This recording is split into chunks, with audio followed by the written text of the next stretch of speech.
Hello everyone, welcome back to my another blog another day. কেমন আছো তোমরা সবাই? তো দেখতেই পেলে কি হারে বৃষ্টিটা হচ্ছে আমাদের এখানে। পুরো জল জল জল জল হয়ে গেছে। এটা আমার বাড়ির চারিপাশে ফাঁকা জায়গা, সেখানে দেখো উঠোন ফুটন দিয়ে জল বেয়ে কী অবস্থা। তো যাই হোক, চলো দিনটাকে স্টার্ট করি। বৃষ্টি ভরে তো আর পড়ে থাকলে হবে না ঘরের মধ্যে একভাবে। তো যাই হোক, সকাল সকাল উঠেছি, স্নান টান করেছি ওই বৃষ্টির মধ্যে ভিজে ভিজে। তো আমার দেখো গপু সোনা মা লক্ষ্মী সবাইকে পুজো দেওয়া কিন্তু কমপ্লিট হয়ে গেছে। আজকে তোমাদের নিয়ে যাব আমাদেরই গ্রামের একটা মহোৎসব হয়েছে আর কি, নাম কীর্তন। তো সেখানে যাব আজকে আমি, মা, পিসি, পিসেমশাই। তো ভাবলাম সেখানে তোমাদেরকেও আজকে নিয়ে যাই। তো আমার গুরুদেবেরও দেখো পুজো দেওয়া কমপ্লিট হয়ে গেছে। তো চলো এবার বেরিয়ে পড়ি, বিকাল বিকাল হয়ে গেলে পরে। তো দিনের বেলা তো আসতে পারলাম না, দেখেছো তোমরা কীরকম ভিড়ভাট্টা হয়েছে, বৃষ্টির জন্য আর কি।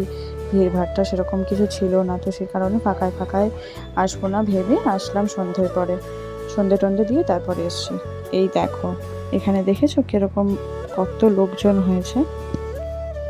ওই দেখো ওই দূরে মহিলা দেখেছো দাঁড়িয়ে রয়েছে, ওনাকেই আনা হয়েছে কীর্তন করার জন্য। তো উনি সবাইকে কীর্তন শোনাচ্ছেন, খুব সুন্দর কথা বলে, পদাবলী কীর্তন করছেন। তো ওই যে দূরে দেখছো পর্দা দিয়ে ঢাকা, ওইখানে রয়েছে ঠাকুর, গোপাল, রাধা গোবিন্দ, গুরুদেব, যাদের গোসাই বলা হয়, মহন্ত সবাই। ওই দেখো দূরে। আমি তখন এই পাশটায় রয়েছি, পরে যখন ওই পাশটায় যাব তোমাদেরকে পুরোটা দেখিয়ে দেবো। এই এখন হচ্ছে পর্দাটা খোলা হলো, আমরা যখন এসেছিলাম পর্দা দেওয়া ছিল, আরতি হয়ে গিয়েছিল।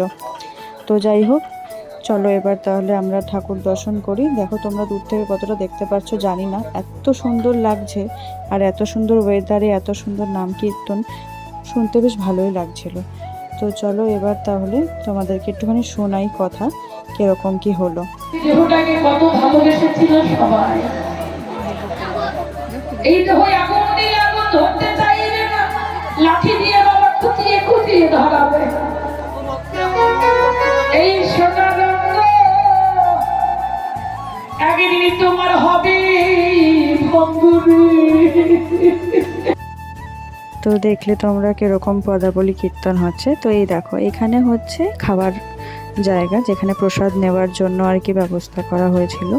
এই দেখো দেখেছো এখানে কি সুন্দর, এমন না যে সবারটা সবাইকে পরিষ্কার করতে হচ্ছে, এত সুন্দর মিলেমিশেরা অনুষ্ঠানটা কমপ্লিট করে কি বলবো। আর এত বড় বড় কড়াইয়ে রান্না হয়, এত কিছু খাবার কি কি হয়েছিল বলে দিচ্ছে। ওই দিনকে আমি যেদিন গিয়েছিলাম 3 দিন 4 দিন ধরে অনুষ্ঠানটা হয়, তো ওইখানে কেউ রান্নাই করে না, যে যাবে সবসময় প্রসাদ থাকেই।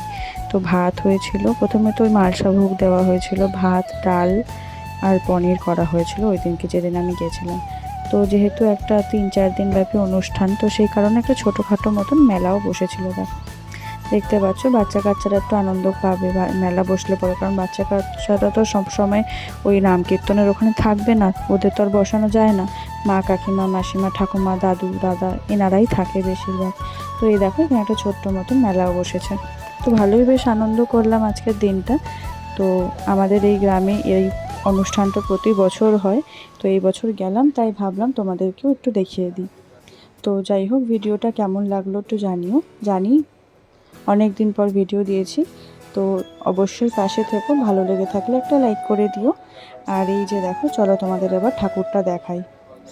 এই দেখো দেখেছো কি সুন্দরভাবে সাজিয়েছে, রাধা গোবিন্দ, গোপাল। ওই দিকে দেখো কতগুলো গোপাল রয়েছে, দেখতে পাচ্ছ কিনা জানি না, ক্যামেরা কতটা তুলতে পেরেছে, কারণ ভেতরে তো ঢুকতে পারিনি। এই দেখো কতগুলো গোপাল রয়েছে, দেখেছো। আমিও ভেবেছিলাম আমার গপুকে নিয়ে যাব, কিন্তু ওই জল বৃষ্টির মধ্যে তারপর আর সাহস পেলাম না নিয়ে যাওয়ার, কারণ অন্ধকারের মধ্যে আবার আসতে হবে রাত্রেবেলা।